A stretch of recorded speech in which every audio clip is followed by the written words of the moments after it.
안녕하세요. HSK 강사 김은정입니다. 이 시간에는 6월 HSK 5급 시험을 대비해서 대비 특강을 진행해 보도록 할게요. 자, 오늘은 장문 파트 쓰기 이 부분을 진행을 할 건데 그 중에서도 그림 장문을 저희가 공부를 해보려고 해요. 그러니까 제시어보다는 사실 난이도가 조금 낮다고 볼 수는 있어요. 왜냐하면 제시어가 5개 중에서 내가 모르는 게 너무 많아 그러면 굉장히 난감한데 그림은 그냥 그림을 보고 연상되는 것들을 쓰면 되니까라고 생각할 수는 있지만 사람마다 다르더라고요. 나는 오히려 그림 장문이 조금 더 어려워. 이걸 어떻게 해야 될지 아무 생각도 안 나라고 하시는 분들이 있거든요. 그래서 오늘 그럼 도대체 그림 장문은 어떻게 어떠한 전략을 가지고 갈 수 있는지 한번 살펴보도록 할게요. 자, 오늘의 적중 문제 볼 거고요. 그리고 이걸 어떻게 푸는지 이렇게 풀자고 순서랑 절차를 확인을 할 거예요. 그러니까 아무래도 5급은 4급 때는 한 줄만 쓰면 됐는데 5급은 80자네요. 비교적 문장다운 문장들을 여러 문장을 써야 하기 때문에 사실은 이게 순서가 굉장히 중요해요. 다짜고짜 그냥 무턱대고 쓸 수가 없어요. 체계가 있고 절차가 있고 그걸 미리 익혀놔야지만 좀 빠르게 대응할 수 있겠죠. 근데 중요한 건 또 출제 의도가 있어요. 그냥 다짜고짜 그림을 내는 게 아니라 행동이나 감정이나 이런 부분들이 있기 때문에 출제 의도가 뭔지 그리고 이런 의도 상에서 내가 어떤 전략을 써야 되는지까지 알아보고 넘어가도록 할게요. 자, 그림을 보시면 지금 택배 상자를 받고 있는 그림이죠. 이제 뭔가 배달이 왔나 봐요. 그래서 현관문을 열고 택배 상자를 받고 있어요. 그림 같은 경우에 누군가가 무엇을 하고 있을 그림이 출제될 가능성이 굉장히 높죠. 그러면 웬만하면 나로 잡으셔도 괜찮을 것 같아요. 나, 타도 괜찮고 워도 괜찮지만 내가 그러면 택배를 받는 느낌이다라고 생각을 하시면 좋을 것 같죠.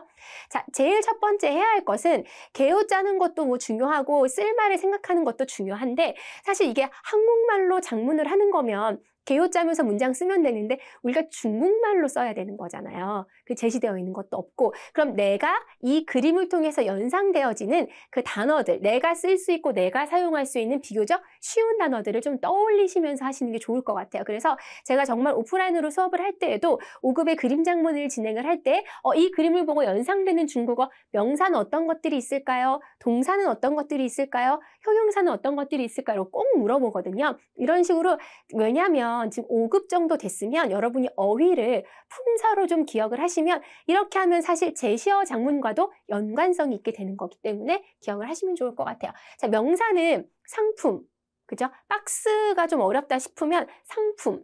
근데 그 상품을 좀 디테일하게 들어가면 되거든요. 그러니까 그림은 지금 박스가 있는데 그 안에 내가 뭘 들었는지는 내 마음대로 쓰면 되잖아요. 내가 편하게 생각할 수 있는 뭐 옷이 됐던 간에 신발이 됐던 간에 편한 거 내가 아는 단어를 가지고 대충 나열해 놓으시면 돼요. 샹핀이 있고 시에즈. 제가 오늘은 이제 시에즈 신발 같은 경우에는 좀 글자도 어렵고 여러분이 생소할 수 있기 때문에 5급 완전히 초급이신 분들은 그래서 조금 시에즈로 장문을 해봤고요. if 쓰셔도 돼요. 그리고 콰이송 위에는 택배 기사님이에요. 등장은 하지는 않지만 그래도 콰이송 위엔이 왔다라는 거 정도 쓸 수 있으니까 빠오거가 소포거든요. 그러니까 이 두 단어가 어려우면 이건 제끼고 앞에 세 단어만 가지고도 충분히 80자는 쓸 수 있다라는 거. 동사 볼게요. 그러니까 이렇게 품사적으로 나누면서 단어를 연상시키고 내가 쓸 수 있는 쉬운 단어들 위주로 정리를 해놓은 다음에 글을 쓰시는 게 훨씬 편해요. 그러니까 절차가 있어야 되고요. 틀이 있어야 돼요. 다짜고짜 쓰시면 그게 아무것도 생각이 안 날 수 있거든요.购买 하면 구매하다죠. 收到 하면 받다예요. 내가 물건 같은 걸 받을 때 그다음에 适合는 이게 다 지금 5급에서 많이 쓰이는 단어들로 일부러 넣어봤어요. 뭔가를 사서 왔어. 나한테 너무 잘 어울려. 그렇게 쓸 수 있다라는 거죠. 그다음에 형용사 같은 경우에는 가장 쉬운 건 내 기분이 좋았어, 나빴어, 만족했어 이런 거 쓰셔도 되고요. 그리고 앙꼬에 왜냐하면 이미 지금 상품에 대해서 내가 뭔가를 사서 그게 배달이 왔을 때에 대한 얘기인 거니까 이 상품이 싸다, 비싸다, 좋다, 안 좋다 등으로 이렇게 여러분들이 글 자체의 내용을 확장시킬 수 있어요. 5급은 그림 하나를 가지고 80자를 써야 돼요. 그렇기 때문에 정말 평상시에 이렇게 말이 없고 과묵하신 분들은 선생님 진짜 쓸 말이 없어요. 이럴 수 있기 때문에 계속 연상을 시켜야 됩니다. 이 물건이 있어. 좋아, 나빠, 비싸, 싸. 자꾸 연상을 해서 생각을 하시는 거죠. 많이 하면 만족스럽다.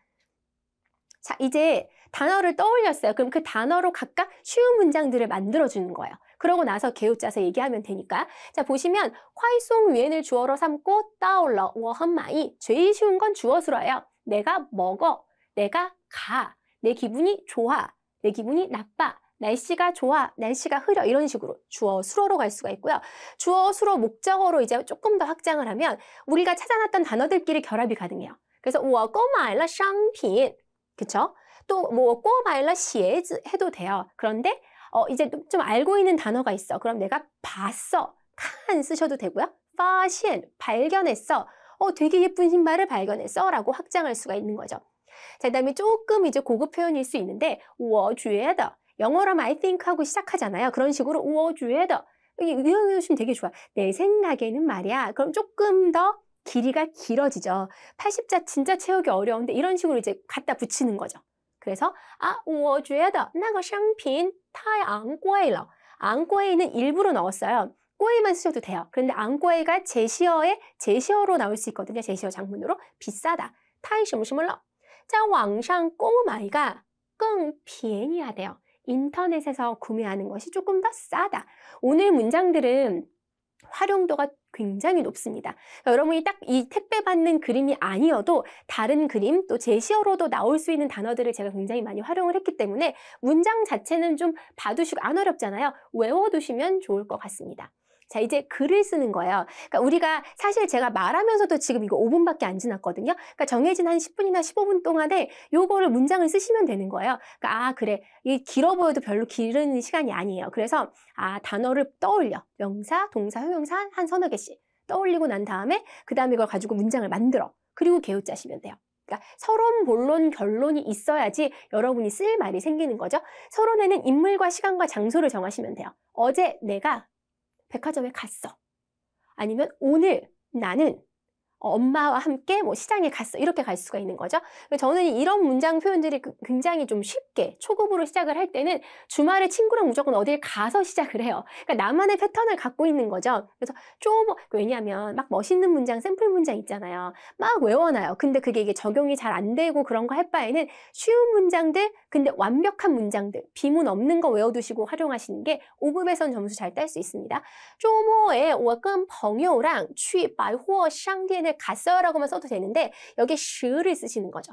什么什么时,什么什么的时候 이것도 하나의 패턴이죠. 할 때 문장을 확장시킬 수 있는 패턴. 发现了很漂亮的鞋子 굉장히 예쁜 신발을 발견한 거예요. 내가 백화점에 갔을 때. 이제 본론이 오는 거예요. 80자니까 안 길어요. 서론 한 줄, 본론 한 두세 줄, 결론 한 줄 쓰면 끝나거든요. 근데 본론에서 중요한 건 말을 만들려면 병렬, 인과, 역접 3개를 쓰셔요. 제가 이제 매번 장문을 할 때 이 강의를 제가 몇 번 했거든요. 특강할 때도. 근데 보시면 병렬은 거예요. 나는 이거 샀고 저거 샀고 저거 샀어. 이런 식으로 하는 게 병렬이야. 아니면 나는 신발을 샀고 엄마는 뭐 옷을 샀고 내 동생은 뭐를 샀어. 이렇게 나열을 하는 거죠. 그러니까 나만 산 거보다는 다른 사람들 산 것까지 다 얘기를 하면 이제 문장이 확장이 되죠. 자, 두 번째 방법은 인과예요.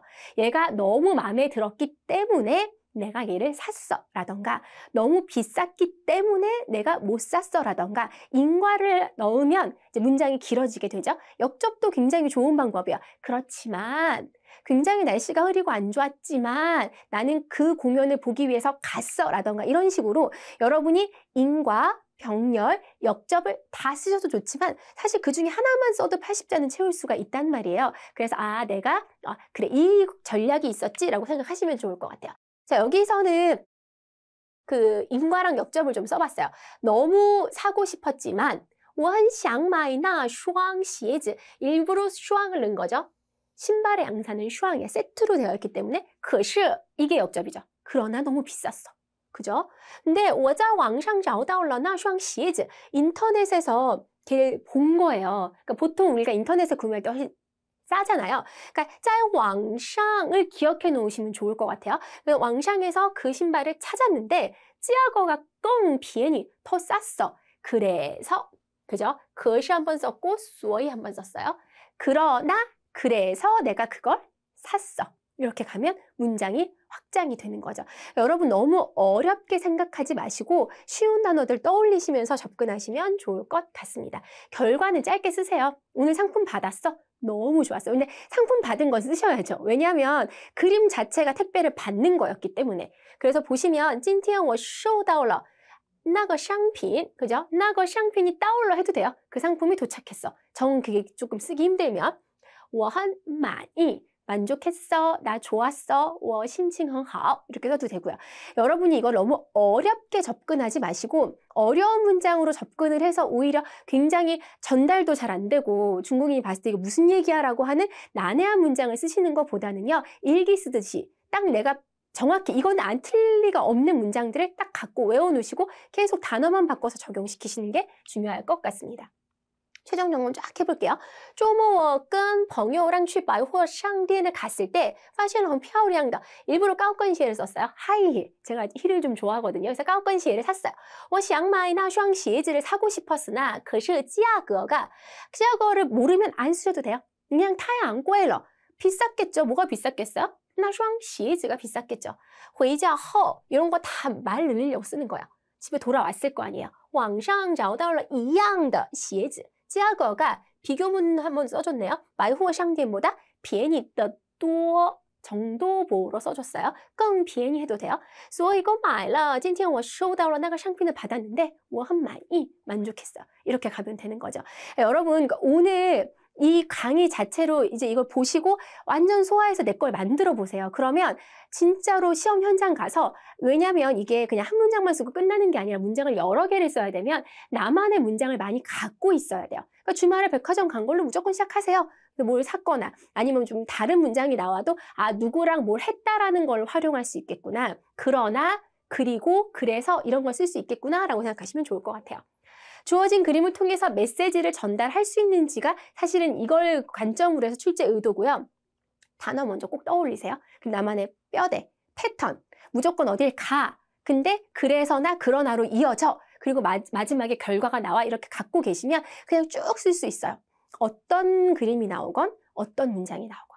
그렇기 때문에 여러분 이게 사실상은 작문을 어렵게 접근하면 굉장히 어렵게 접근할 수 있지만 쉽게 접근하면 쉽게 접근할 수 있고요. 그리고 오늘 배웠던 문장들은 다 외우세요. 안 어렵잖아요. 안 어려운데 너 혼자 한번 해봐 하면 또 쉽게 안 나올 수 있는 문장일 수 있기 때문에 완전 내 거화 시켜서 오늘 배웠던 단어들, 문장들을 완벽하게 소화하셔서 시험 현장에서 적절히 사용하시길 바라면서요. 이 수업 여기서 마무리 짓도록 하겠습니다.